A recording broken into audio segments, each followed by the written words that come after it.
하나님 감사합니다. 세계복음화를 꿈꾸게 해주셔서 감사합니다.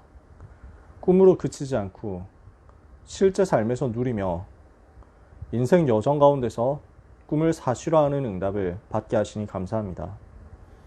세계복음화 꿈꾸는 사람도 별로 없지만 그 꿈을 실현할 방법 아는 사람은 너무너무 없는 이때 우리를 불러주셔서 성경적 전도운동 하게 하셨사오니 그 성경적 전도운동이 내 삶에 그대로 일어나게 해 주옵시고 특별히 렘넌트 때 그 응답을 체험할 수 있게 은혜를 허락하여 주시옵소서. 생명이 살아나서 현장이 변화되고 운명이 바뀌며 예비하신 제자가 찾아짐으로 세상의 틀을 바꾸는 응답이 우리의 생에 발견되게 해 주옵소서. 이것 때문에 소원을 품은 하나님의 백성들에게 오늘 이 밤 새 힘을 허락하여 주시고 구체적인 현장에 숨어있는 나의 전도를 찾을 수 있는 영적인 눈과 지혜가 회복되게 해 주옵소서. 예수 그리스도 이름으로 기도합니다. 아멘.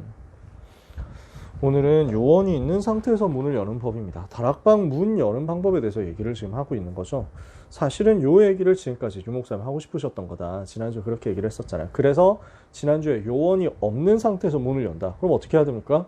불신자 전도해서 영접시켜서 그 영접시킨 사람을 양육해서 요원을 찾아내는 거죠. 그럼 그 사람 중심으로 다락방을 여는 거란 말이에요. 오늘은 11번째인데요. 요원이 있는 상태에서 문을 여는 법입니다. 요원이 있을 때 어떻게 다락방 문을 엽니까? 이 부분은 상대적으로 더 쉬운 부분이라고 할 수도 있잖아요. 다락방 문을 여는 방법인데 여기에서 우리가 확신해야 될 것이 무엇이냐면 하나님은 일꾼을 예비해 두셨다는 것입니다. 하나님이 완전히 예비해 두신 일꾼이 있다라는 것을 우리는 확신하고 들어가야 됩니다. 그러면 이 사람에게는 계속 답을 주면서 영적인 힘을 공급하는 것이 중요하겠죠. 사도행전 18장 1절에서 4절에 고린도에 갔더니 바울이 누구를 발견합니까? 브리스길라 아굴라. 이 사람들은요 이미 복음을 받은 사람들이었죠. 고린도를 살리기 위해서 하나님이 완전히 예비해 두신 이미 복음 가진 일꾼들이 바로 브리스가 부부였습니다. 그럼 바울이 이 사람들하고 같이 뭘 합니까? 함께 살며 일을 하고 안식일마다 회당에서 유대인과 헬라인을 권면했다. 평상시 삶 속에서 복음을 어떻게 누릴 것이냐에 대한 답을 주고 예배에 승리하도록 하면서 영적인 힘을 얻도록 하고 현장 살릴 수 있는 준비를 하게 된 것입니다. 우리는 이런 예비되어 있는 사람을 찾고 같이 복음 운동해야 되겠습니다. 하나님의 뜻은 복음화 운동입니다.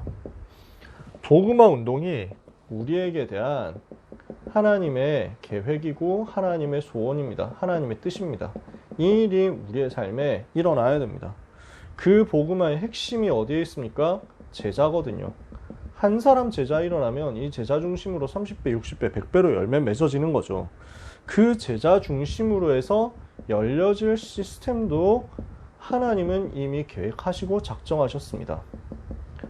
이 제자를 중심으로 해서 이 지역을 지속적으로 변화시킬 다락방 시스템이 준비되어 있습니다.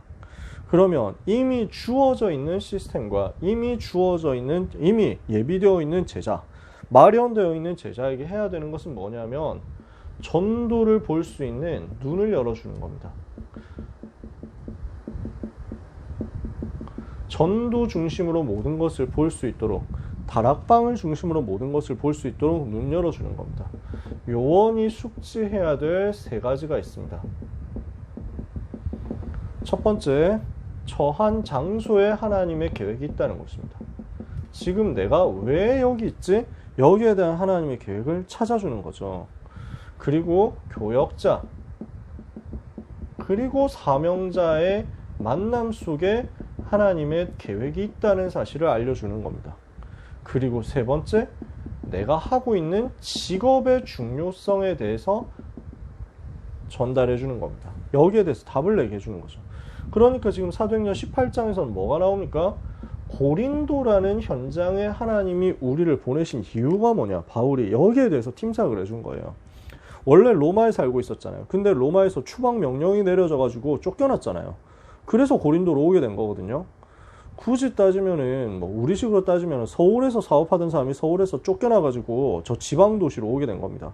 지방에서 그래도 대도시인데 근데 아무리 그래도 서울 한복판에서 사업하다가 지방으로 내려왔다 좀 좌천당한 느낌 들거든요. 근데 거기에 하나님의 계획이 있다. 이걸 바울이 눈 열어준 겁니다. 이 지역이 얼마나 중요한 지역이며 여기에서 전도운동 하도록 하나님이 일으키신 사건이 이런 것이라는 사실을 분명한 말씀을 가지고 답을 준 거죠. 그러면서 지금 전도자 바울과 사명자 브리스가와 전문인 아굴라가 만나지는 순간이었습니다. 그러니까 지금 이 만남이 사람들은 전혀 모르고 있지만 하나님은 시대를 뒤흔들 만남이라고 준비를 해놓으셨다는 거죠. 이 가운데 우리가 있는 것 아니냐. 그러는 가운데 천막을 치는 것, 장막에 대한 이 업에 대한 하나님의 계획을 찾고 같이 천막을 만드는 일을 했단 말이에요. 텐트 만드는 일을 같이 했단 말이에요. 평상시 일 속에서 하나님이 예비해 두신 전도의 문이 다 들어있다는 것을 보도록 만들어주는 겁니다. 내가 있는 장소, 내가 처한 만남, 내가 하고 있는 일 속에 전도가 숨어 있다는 것을 알려주는 것이죠. 이게 요원이 있는 상태에서 다락방 문을 여는 방법입니다. 아, 내가 다락방 하기 위해서 여기 왔구나. 아, 내가 다락방 열고 전도운동 해야 되기 때문에 요 일을 가지게 만드셨구나. 왜 내가 여기서 이 영업장을 열어야 되는가? 왜 내가 이 대학에 왔는가? 이거 보는 거죠. 여기에 대한 눈 열리는 거죠. 하나님은 일꾼이 사용되기를 원하십니다. 그래서 일꾼이 어떻게 되어야 되겠습니까? 언약을 붙잡고 올바른 시작을 해야 되겠죠. 그래서 복음으로 올바른 정확한 시작을 한 이 사람이 이제 훈련 속으로 들어가는 겁니다.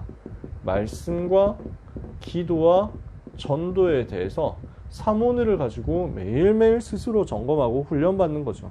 이 가운데 흐름을 타는 거예요. 그러면 이제 현장 보는 눈을 여는 겁니다.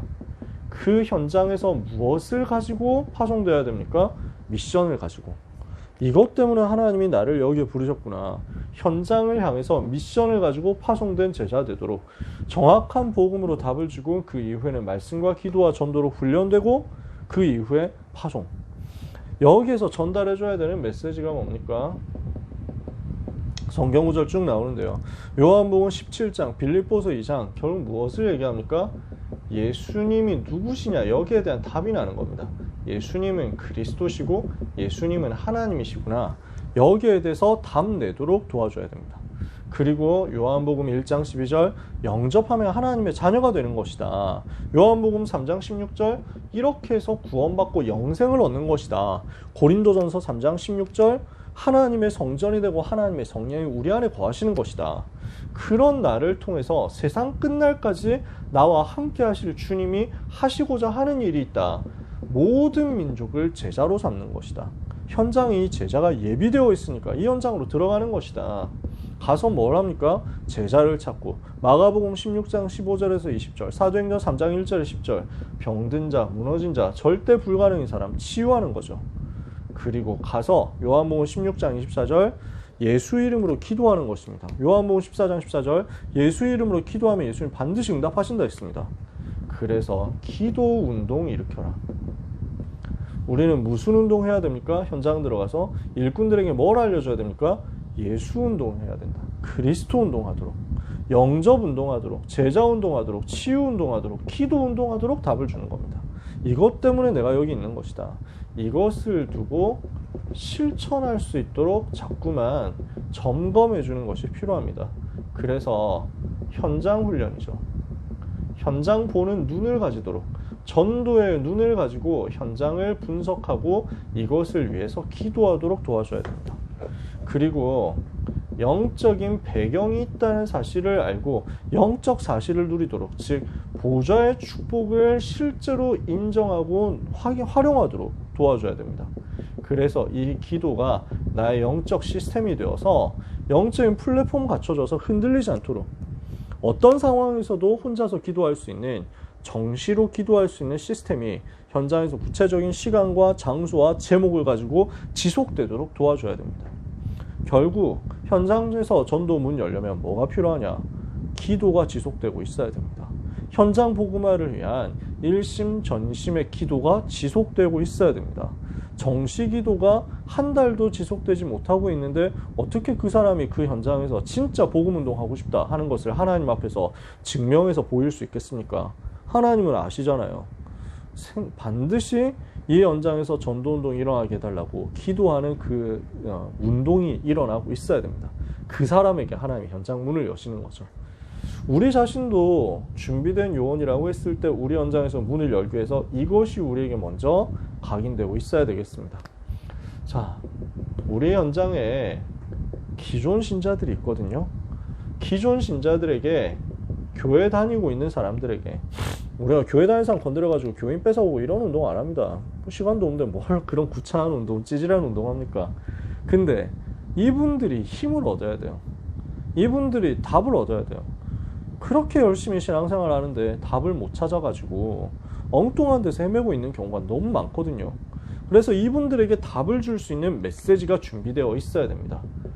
그래서 현장에 있는 신자들에게 답을 줄 수 있도록 여러분이 메시지, 특히 우리 랩넌트가 메시지 준비가 되어 있기를 바랍니다. 그리고 기존 신자들에게 솔직한 말로 충격이 전달될 만큼 말씀의 성취가 증거되고 또 기도 응답이 증거되도록 여기에서 전도에 대한 실제 증거가 나타나도록 스토리가 준비되어 있으면 너무 좋겠죠. 내가 전도 운동에 대한 부분을 아직 많이 못 찾았다 하면은 앞에 것만 얘기해도 됩니다. 말씀 성취와 기도 응답. 근데 이걸 사실상 맛본 사람들이 거의 없습니다. 신앙생활 열심히 하고 교회 열심히 다녀봤지만 실제로 기도해 본 적 없고 실제로 말씀 성취되어 본 적이 없고 교회 다니면서 설교 많이 들어도 그 말씀이 살아서 내 삶에 이루어진다라는 사실을 맛을 본 사람은 거의 없습니다. 아주 솔직히 말해서 저도 기존 신자 출신이잖아요. 저도 한국 교회에 통해가지고 신앙생활을 하게 된 사람이잖아요. 근데 그렇게 최선 다하고 노력하고 성실하게 신앙생활하고 투철한 신앙심을 가지고 있었음에도 불구하고 주일 강단의 말씀이 성취되는 것을 체험해 본 적이 없었어요. 기도 응답은 받아본 적이 없었어요. 나하고 상관없는 얘기였어요. 그냥 내 열심과 내 노력과 내 의로 했을 뿐이었죠. 그러니까 뭔가 의무감에서 말씀을 조금 적어봤습니다. 그냥 그 정도, 노트 필기를 하는 정도. 나 말고는 노트 필기하는 사람 없었어요. 일반 교회 보세요. 주일날 목사님이 설교하는 걸 받아 적는 사람 있을까요? 없습니다. 없어요. 거의 99% 없을 겁니다. 안 적습니다. 관심이 없거든요. 그러니까 요즘 들어서 칠판을 쓰는 경우들이 가끔씩 있습니다. 근데 칠판 쓰면서 목사님이 설교를 해도 거의 성도들을 안 적습니다. 그게 현실입니다. 왜냐? 말씀이 구체적으로 세밀하게 내 삶에서 성취된다는 것을 모르기 때문입니다. 우리가 이 사실에 대해서 증인으로 전달해 준다 그러면요, 신앙생활의 진짜 누림이 이거구나 하고 이 사람들 충격받습니다. 그러면 여러분한테 올 겁니다. 도와달라고. 그때 우리가 이 사람들을 살릴 수 있도록, 이 사람들에게 진짜 힘을 전달하도록 우리는 도와주는 겁니다. 아무 동기 없이. 그래서 기도하면서 진짜 이 사람들 도와준다. 그러면은 하나님은 분명히 이분들을 통해서 문이 열리도록 많은 응답의 증거들을 허락하실 것입니다. 저 같은 경우도 전도운동하면서 완전 불신자 통해서 영접되어져서 다락방을 경우도 있었는데, 예비되어 있는 요 신자들이 문이 되어가지고 같이 전도에 대해서 눈 뜨게 하면서 도와주니까 다른 불신자 살리는 전도운동으로 연결된 경우도 체험했어요. 둘 다 너무 좋아요. 요원이 없는 상태에서 문을 여는 것과 요원이 있는 상태에서 문을 여는 것, 둘 다 귀중해요. 특히 저는 한국과 세계 교회의 소망을 정말로 가지고 있습니다. 당연한 거지만 우리 말고는 다 복음 없다? 저는 그렇게 절대 생각 안 합니다. 진짜 순수하게 복음 가지고 있고 순수하게 복음 사랑하고 우리 주님 사랑하는 사람, 어떻게 하면 내가 복음 전할까 하는 사람 현장에 있습니다. 다만 방법을 잘 모릅니다. 방향을 잘 모릅니다. 구체적인 어떤 성경에 대해 성경에 기록되어 있는 열쇠를 전혀 모르고 있습니다. 단적으로 얘기해서 예수님을 너무 사랑하고 하나님 너무 사랑하는데 그리스도가 무슨 말인지 모릅니다. 그러면 그분들이 아유 잘못됐네, 그리스도도 모르고 신앙생활 하네, 바보네, 이렇게 할 겁니까? 아니에요. 진짜 방향을 못 찾았을 뿐이지 정말 중심이 깨끗하다. 그럼 이 사람들 도와주면 되거든요. 아무 동기 없이 자기 교회 살리도록, 한국과 세계교회 살리도록, 문 닫는 교회 살리도록 우리는 이걸 하고 싶습니다. 진짜 전도운동 해야죠. 그래서 같이 손잡고 세계복만 해야 되지 않겠습니까? 그러려고 하면 우리가 이분들을 도와줘야 되는데, 도와줄 수 있기 위해서 내가 먼저 알아야 돼요. 하나님의 절대적인 목표와 계획이 전도라는 사실과 그 방법이 성경에 완벽하게 주어져 있다는 사실을 내가 먼저 알고 전도의 눈으로 모든 것을 보는 훈련이 나에게 먼저 되어졌을 때 하나님은 이 만남을 부어주실 것입니다. 우리 귀한 렘넌트와 또 소중한 전도자들에게 이 응답이 그대로 성취되기를 예수님 이름으로 축복합니다. 기도하겠습니다. 하나님 아버지, 우리 현장에 전도 문을 열어 주옵소서. 우리 현장에 다락방 문을 열어 주옵소서. 우리 현장에 불신자 살릴 전도운동 일어나게 해 주시옵소서. 방해하는 모든 흑암 권세가 예수 그리스도 이름으로 결박되게 해 주옵소서. 생명 살리고 영혼 살리는 이 일을 위하여 하나님 오늘 밤 하나님의 자녀들에게 성령 충만 주시옵시고 한국과 세계교회 살리며 현장에서 실제로 불신자 살리는 응답받게 해 주옵소서. 예수 그리스도 이름으로 기도합니다. 아멘.